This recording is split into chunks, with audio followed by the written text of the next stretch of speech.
Mobil solar katanya lebih irit. Sekalinya dia isi solar, jarak yang ditempuh bisa jauh. Tapi kenapa banyak orang masih memilih mobil bensin? Jadi sebenarnya mobil solar itu lebih hemat atau justru ada biaya yang mulai muncul tapi nggak kelihatan? Di videoku kali ini aku mau ngebahas secara lengkap nih. Mana yang lebih enak dipakai sehari-hari? Antara mobil bensin dengan mobil solar. Mana sih yang lebih awet? Dan yang paling penting, mana sih sebenarnya yang paling hemat? Boncosan mana nih teman-teman? Tapi teman-teman, sebelum kita lanjut pembahasan, pastikan nih kalian mendukung channel kita biar channel ini bisa semakin berkembang. Caranya kalian bisa klik tombol like, komen, dan subscribe. Kita lanjut teman-teman. Mobil bensin, kenapa banyak yang milih? Ini aku kasih alasan secara umum ya.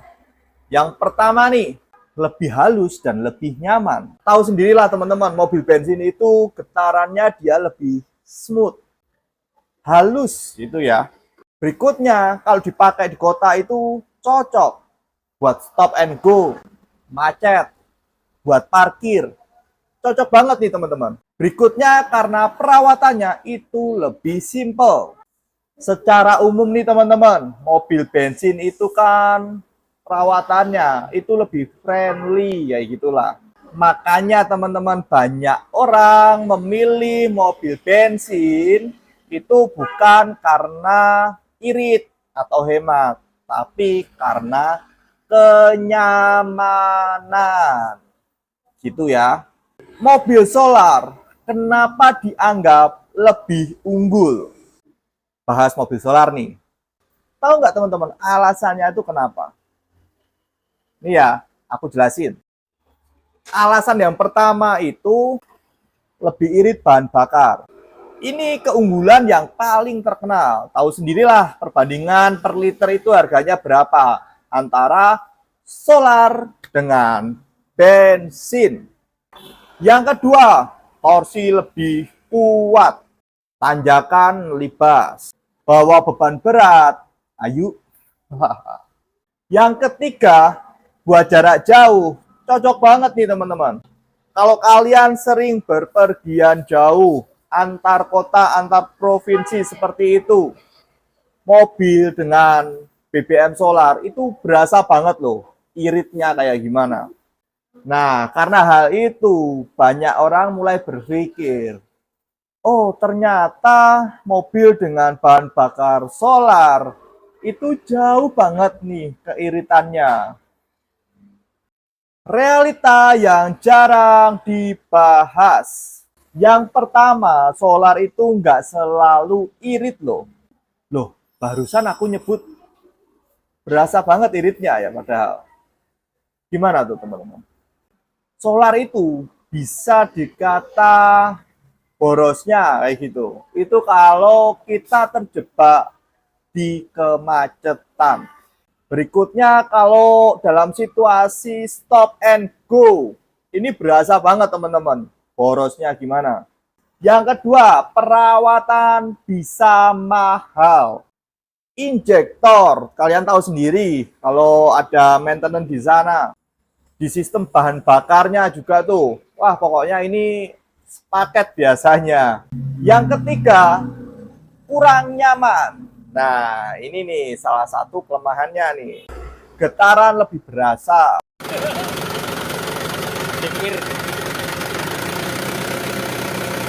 Berikutnya, suaranya itu cenderung lebih kasar.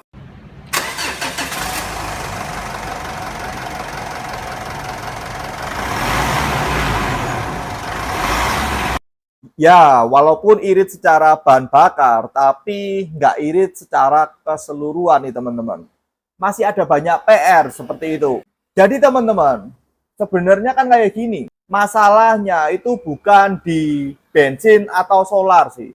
Tapi lebih ke cara pemakaiannya. Kalau kalian sering macet-macetan, kemudian jarak yang kalian tempuh itu relatif dekat seperti itu, mobil dengan bahan bakar bensin lebih masuk akal. Tapi kalau kalian nih sering berpergian ke luar kota, bahkan ke luar provinsi seperti itu, ini kan jarak jauh. Nah, mobil solar itu lebih cocok. Ya, pasti kalian nanti bisa merasa keuntungannya. Pakai solar irit. Mobil solar bisa dikata hemat, teman-teman. Bahkan aku setuju. Tapi kalau mobil ini dipakai di kondisi yang tepat. Oke? Masalah perawatan, biayanya. Mobil bensin lebih boros, tapi biaya tak terduga itu kecil, teman-teman. Mobil dengan bahan bakar solar lebih irit, tapi kalau itu mobil rusak, wah ini mahal, teman-teman, biayanya untuk servis. Bisa dikata hemat di depan, belum tentu hemat di belakang. Jadi pertanyaannya itu bukan bensin atau solar yang lebih baik, tapi mana yang lebih cocok dengan cara kalian memakai mobil. Dan karena ini, teman-teman, banyak orang tuh akhirnya salah pilih mobil dengan bahan bakar bensin dengan mobil bahan bakar solar. Jujur nih, teman-teman, kalian kalau disuruh pilih mobil bensin atau mulai nih berpikiran atau beranggapan lebih baik pilih mobil solar? Tulis ya jawaban kalian di kolom komentar beserta alasannya. Pertanyaan berikutnya, lebih boncosan mana, teman-teman? Aku tunggu lo ya pokoknya jawabannya tuh. Oke, saya Bayu Prakoso. Apapun permasalahan mobilmu, Raja Autocar solusinya. See you.